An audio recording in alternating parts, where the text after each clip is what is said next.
جماعت آسٹریلیا جا رہی تھی پیدل، سامنے سے 20-25 لڑکے، انہوں نے وائٹ شرٹس اور بلیک جینس پہنی تھی، سب نے ایک ہی لباس پہنا ہوا تھا، اور اس پہ لکھا ہوا تھا we are in search of reality, we are in search of reality, ہم ریالٹی کی تلاش میں ہیں۔ انہوں نے کہا نہ پڑھو نہ دسو ریالٹی کیجیے۔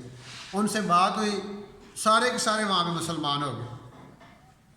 فرانس میں پیدل جماعت چل رہی تھی، تو اوپر برف باری ہو رہی ہے، پیچھے سے 2 گاڑیاں نکلی، اس میں فرینچ لڑکیاں نکلیں 6-7۔ ان کا آپ کون لوگ ہیں؟ آپ برف باری میں پیدل چل رہے ہیں؟ تو وہ کہنے لگے کہ ہم انسانیت کی خیر خواہی کے لیے گھروں سے نکلتے ہیں۔ تو ان کا آپ کو پیسے کون دیتا ہے، فنڈنگ کون کرتا ہے؟ ان کا پیسے پوسے نہیں لیتا ہے کسی سے، ہم ہر بندہ سیلف فنانس بیس پہ چلتا ہے، ہر بندہ اپنی جیب سے پیسے خرچ کرتا ہے اور انسانیت کی خیر خواہی کے لیے ہم نکلتے ہیں۔ تو ان کا ہم بتائیں آپ کون لوگ ہیں؟ ان کا بتائیں۔ ان کا ہماری کتابوں میں لکھا ہوا ہے کہ جو لوگ انسانیت کی خیر خواہی کے لیے نکلتے ہیں اور کسی سے کچھ مانگتے نہیں ہیں اور خیر کی انسانوں کو باتیں بتاتے ہیں، وہ نبی ہوتے ہیں۔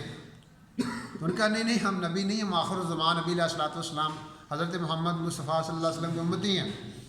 انہوں نے ہمیں ڈیوٹی لگائی ہے، اسائنمنٹ لگائی ہے کہ دنیا کے انسانوں کو یہ پیغام دو کہ تمہارا ایک خالق ہے، تمہارا ایک مالک ہے، تمہارا ایک رازق ہے، اس نے تمہیں پیدا کیا ہے، اس نے تمہیں وجود دیا ہے، اور اس نے اپنے نبی علیہ الصلوۃ والسلام کو آخری نبی بنا کے بھیجا ہے۔ ان کے اب نظام چلے گا، اب سارے نظام ختم، سارے دین ختم، اب صرف محمدی سکہ چلے گا۔